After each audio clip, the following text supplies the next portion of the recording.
What's up guys? Welcome to Engineering Cagayan. Kung mahilig ka sa engineering, math solving at educational content, nasa tamang video ka.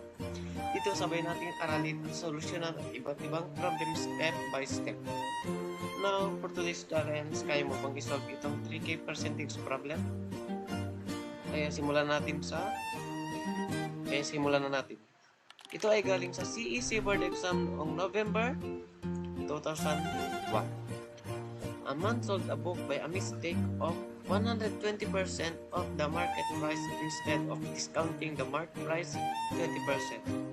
If they sold the book for 14.40 pesos, what was the price for which he have sold the book? So first, identify muna natin yung given at unknown. So yung given guys is selling price by mistaken 14.40 pesos. Mistaken selling rate is 120%. Correct discount is 20%. Unknown naman guys is correct selling price. Now since 120% yung naging presyo niya by mistake, gagawin natin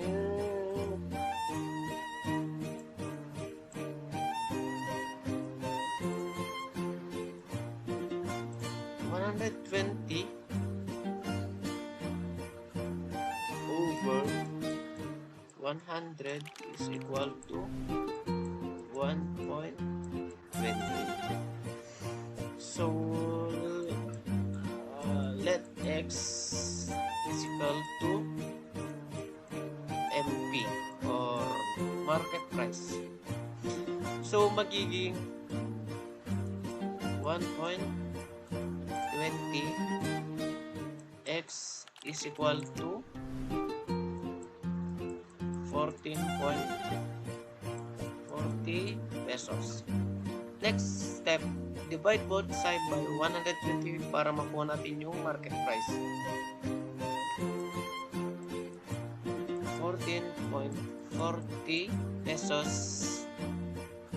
over 1.20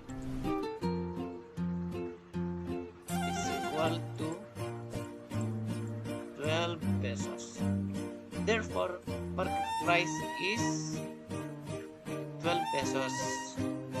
MP is equal to 12 pesos. Ngayon, ang tamang ginawa sana is mag-discount siya ng 20%. So, 100 minus 20 is equal to 80%. Meaning, ang babayaran na lang is 80%.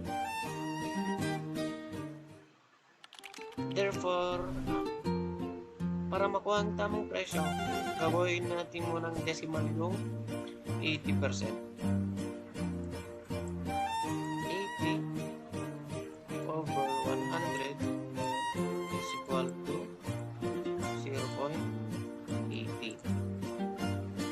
Ngayon, para makuha yung tamang presyo,